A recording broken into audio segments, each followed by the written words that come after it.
Hello friends. तो last episode में आप लोगों ने देखा था कि लूफी लोगों की मुलाकात हो गई थी डॉग ड्यूक स्टॉर्म से, और इसके बाद वो लोग कैट वाइपर से मिलने के लिए निकल पड़ते हैं। अब आइए शुरू करते हैं। ब्रुक लूफी को बताता है कि आखिरकार पैकॉम को चोट लगी कैसे।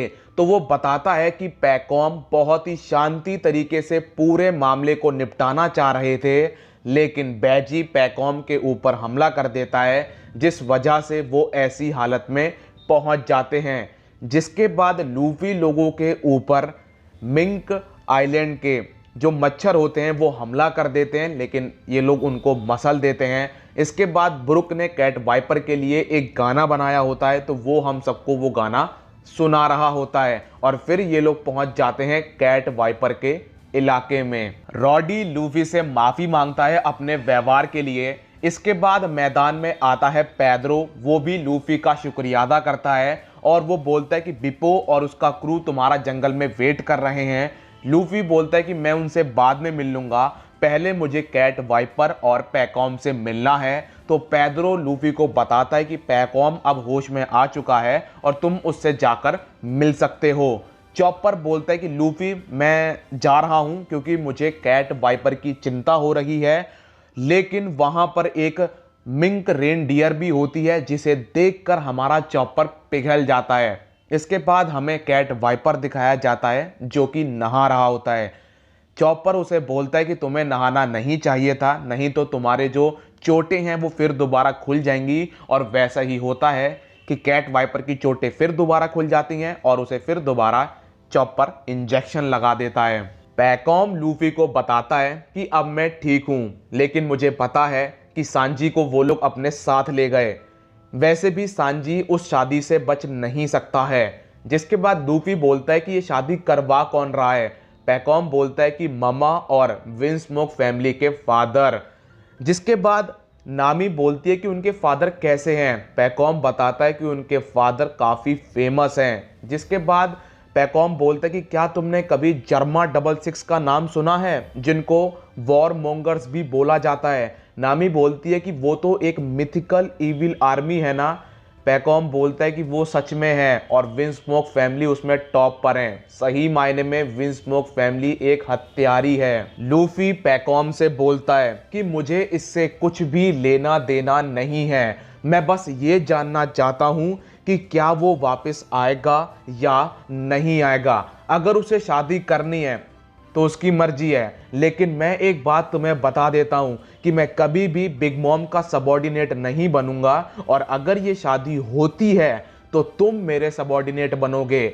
जिसके बाद पैकॉम बोलता है कि तुम्हें क्या लगता है कि ममा कौन है? वो एक योंको है, वो जिसे भी अपनी टी पार्टी में बुलाती है उसे जाना पड़ता है, और जो उस टी पार्टी में नहीं जाता है तो ममा को लगता है कि उसका अपमान हुआ है। जिसके बाद वो उस इंसान की जो सबसे करीब इंसान होता है उसको उठा लेती है। सांजी के करीब चाहे कोई भी हो, स्ट्रॉ हैट पायरेट से कोई हो सकता है, कामबाका किंगडम से हो सकता है, या फिर बैराटी से हो सकता है, उस इंसान को वो उठा लेती है। मुगिवारा पावर ऐसे ही काम करती है, इसीलिए तुम एक योंको से नहीं टकरा सकते हो। वैसे तुम लोगों को चिंता नहीं लेनी चाहिए क्योंकि तुम लोग बिग मॉम के सबॉर्डिनेट नहीं बनोगे। ये एक पॉलिटिकल शादी है तो तुम्हें टेंशन लेने की कोई ज़रूरत नहीं है, लेकिन एक बार जब ये शादी कंप्लीट हो जाएगी तो सांजी और तुम्हारा जो रिश्ता है वो ख़त्म हो जाएगा। इसके बाद वहाँ उसोप लोग भी आ जाते हैं, वहाँ पर कुछ डॉग्स भी होते हैं, उन्हें ब्रुक बहुत अच्छा लगता है।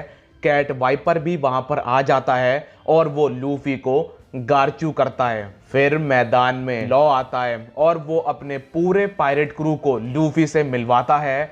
इसके बाद लूफी लॉ को बताता है कि सांजी बिग मॉम आइलैंड पर फंस चुका है और मुझे वहां पर जाना पड़ेगा।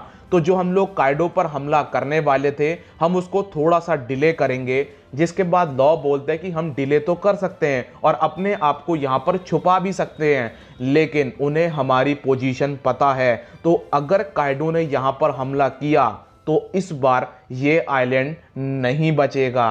इसके बाद कैट वाइपर होश में आता है। फिर जश्न की तैयारी करी जाती है, जश्न मनाया जाता है, खूब मनोरंजन होता है और फिर हमें फ्रैंकी, निको रोबिन और ब्रुक दिखाए जाते हैं जो कि पहरा दे रहे होते हैं ताकि कीनेमोन, कांजूरो इस आइलैंड पर ना आ सकें, क्योंकि मिंक ट्राइब बहुत ही ज़्यादा दुखी होती है और ये लोग समुराय होते हैं और अगर मिंक ट्राइब को ये पता पड़ा कि ये लोग समुराय हैं तो बहुत ही गड़बड़ हो जाएगी। तो ये लोग कीनेमोन को रोकने के लिए वहां पर पहरा दे रहे होते हैं। फ्रैंकी लोग पहरा देते देते सो जाते हैं और कीनेमोन कांजूरो आइलैंड के अंदर चले जाते हैं, जिसके बाद फ्रैंकी को होश आता है और ये लोग देखते हैं कि कीनेमोन और कांजूरो तो आइलैंड के अंदर जा चुके हैं। जिसके बाद जो बंदर होता है कीनेमोन लोगों के साथ, वो घंटा बजाता है और वो पूरे आइलैंड से बोलता है कि समुराय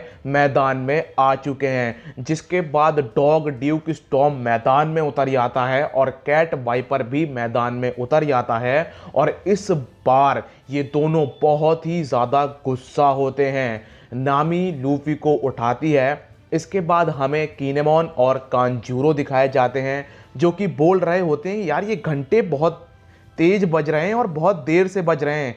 कीनेमोन बोलता है कि यार ऐसा लग रहा है कि ये लोग हमारा स्वागत कर रहे हैं मेरे ख्याल से। फिर कीनेमोन और कांजूरो की मुलाकात मोमो से होती है।